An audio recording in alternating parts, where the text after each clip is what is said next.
Welcome to our YouTube family. तो आज हम पढ़ने वाले हैं एक्सरसाइज 6.2 का क्वेश्चन नंबर 5। तो हम लोग क्वेश्चन नंबर 5 है, in figure 6.32 if A B parallel to C D angle A P Q equals to 50 degree and angle P R D equals to 127 degree, find X and Y. तो A B parallel to C D and angle A P Q equals to 50 degree and angle P R D equals to 127 degree. हम लोग को x and Y निकालना है, ये वाला angle और ये वाला एंगल।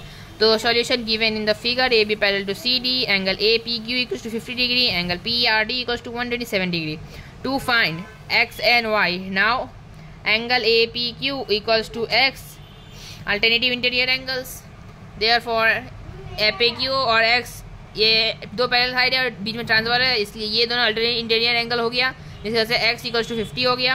और again A P Q plus angle A P Q angle plus angle Y equals to P R D. ये दोनों एंगल को मिलाने से, क्योंकि ये दो पैरेलल साइड और ट्रांसवर्सल है, ये एंगल और ये एंगल सेम होगा, तो P R D 120 alternative interior angle, तो वाई इक्वल्स टू 127 माइनस 50, तो वाई इक्वल्स टू 77 डिग्री। तो हम लोग का आंसर निकल गया। तो हम लोग बढ़ते हैं अपने अगले क्वेश्चन की तरफ। तो हम लोग का अगला क्वेश्चन है, in figure 6.33 P Q and R S are two mirror placed parallel to each other, and incident ray AB strike the mirror PQ at B. The reflected ray move along the path BC and strike the mirror RS at C and again reflect back along CD. Prove that AB parallel to CD.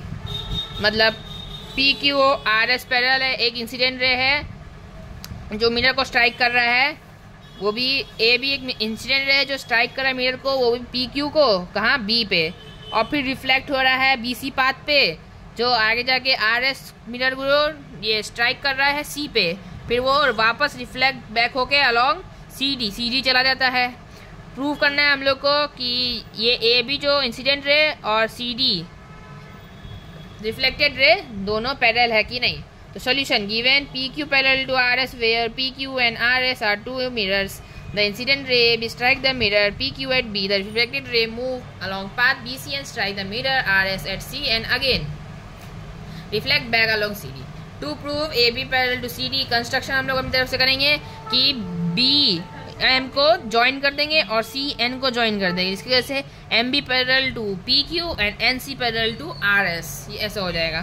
तो proof करेंगे, since M B perpendicular to P Q, therefore angle M B P ये angle 90 degree हो गया।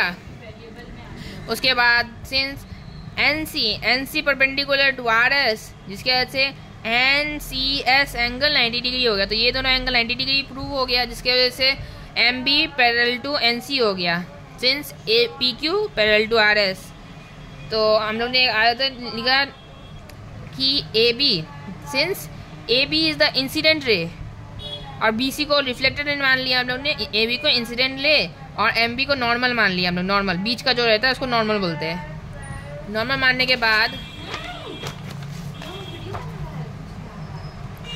therefore angle A B M equals to angle C B M, angle of incident equals to angle reflection हो जाएगा, number 1 हो जाएगा हम लोग का इक्वेशन। उसका हम लोग सेकंड लाइन लिखेंगे, जैसे बी सी को हम लोग ने इंसिडेंट रे मान लिया और सी डी को रिफ्लेक्टेड रे और एन सी नॉर्मल हो गया, therefore angle B C N equals to angle D C N, जो हम लोग का नंबर 2 इक्वेशन हो गया। ये भी same reason, angle of incident equals to angle of reflection होता है। Therefore M B parallel to N C, M B जो हम लोगों ने कंस्ट्रक्ट किया था, एन सी जो कंस्ट्रक्ट किया वो पैरेलल हो गया और बी सी उसमें का ट्रांसफर हो गया बीस का, जिसकी वजह से angle C B M equals to B C N, alternative angles are equal हो गया। तो 2 C B M equals to 2 B C N, तो 2 सी बी एम जो हो जाएगा एंगल ए बी सी हो जाएगा और 2 B C N D C M, using 1 2 करके ये दोनों 2 सी बी एम एक एंगल बन जाएगा ए बी सी और 2 B C M angle G C M पूरा एक एंगल बन जाएगा, since angle A B C equals to D C B और बी सी ट्रांसवर्सल है, इसलिए A B parallel to C D. अगर आपको मेरा एक्सप्लेनेशन अच्छा लगे तो प्लीज़ लाइक शेयर और सब्सक्राइब ज़रूर करिएगा।